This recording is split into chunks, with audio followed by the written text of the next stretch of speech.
could you explain to us what is Sunnah, what does it mean, and how many types of Sunnah are there?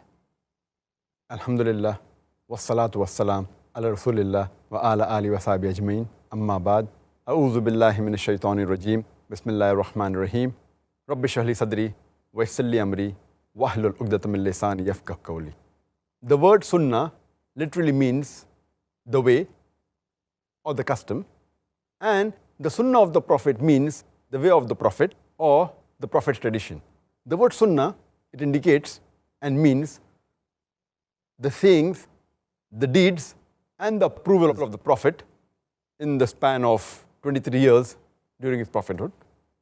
It means what the Prophet said, what the Prophet did, and what the Prophet approved in the span of 23 years during his prophethood. And the Sunnah of the Prophet can be divided into three types. The first is Sunnate Qawli, that means the sayings of the Prophet. The second is Sunnate Fa'li, that means the actions of the Prophet. And the third is Sunnate Takriri, which means the approval of the Prophet. So basically, these three types of Sunnah are there in three different categories. Okay, that seems very straightforward. But could you perhaps, for the benefit of the viewers and myself, cite some examples of each of the different categories you've mentioned? The example of the first type of Sunnah, that's Sunnate Qawli, the sayings of the Prophet. For example, Muhammad Sallallahu Alaihi Wasallam said in Sahih Bukhari, volume number 1, in the book of Adhan, Hadith number 631, the Prophet said, "Pray as you see me praying." So this is a commandment of the Prophet. It's a saying of the Prophet, and it is the duty of a Muslim that we should follow it. The example of the second type of Sunnah, Sunnate Fa'li, that is the deeds of the Prophet, is mentioned in, for example, Sahih Bukhari, volume number 1, book of Adhan, Hadith number 736.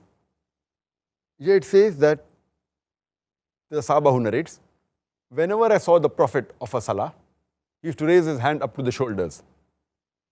And then, when he said the Takbir, he again did the same action, raised the hand up to the shoulders, and then he bowed down. When he came up, he said, Sami Allahu liman hamida, that Allah hears those who praise Allah subhanahu wa ta'ala. And again, he did the same action, that is, raised his hands up to the shoulders.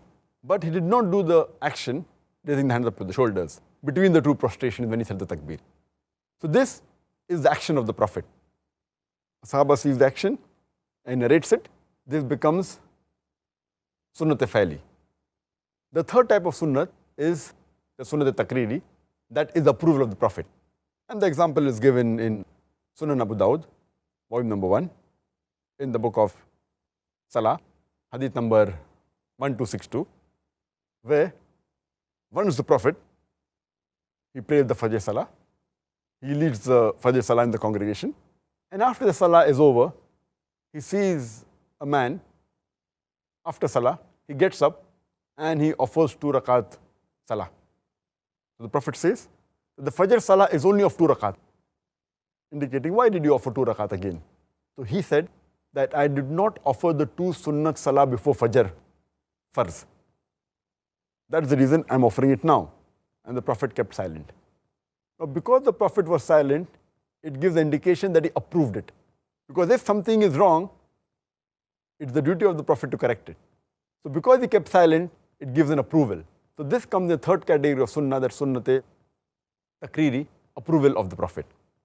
In these three types of Sunnah, if all the Hadiths are authentic, all the Hadiths are Sahih, the Sunnah that carries the maximum weight is Sunnate Qawli, that is the sayings of the Prophet. Because that is the general ruling. Because if a Prophet says something, or if the Prophet commands something, it means he has done it intentionally and with a purpose. That is the highest degree amongst the three. The next is Sunnate Fa'li, that is the action of the Prophet. So what the Prophet did, maybe a Sahaba saw it and narrates it. But there can be occasions where a prophet did certain things out of necessity, which may not be the normal norm. Therefore, the action of the prophet carries less weight than the sayings of the prophet. Saying is with consciousness, and that is the general ruling. And if there is a difference between the saying and the action of the prophet, the saying of the prophet carries more weight. Because maybe the action was done out of some reason or out of some purpose, which the person who is seeing it, he may not be aware of it. And we'll have such examples. I'll give some examples in future, inshallah, in this episode. And the third amongst the three is the Sunnate Takriri, approval of the Prophet. That means he kept silent, that means it is approved, it is permissible.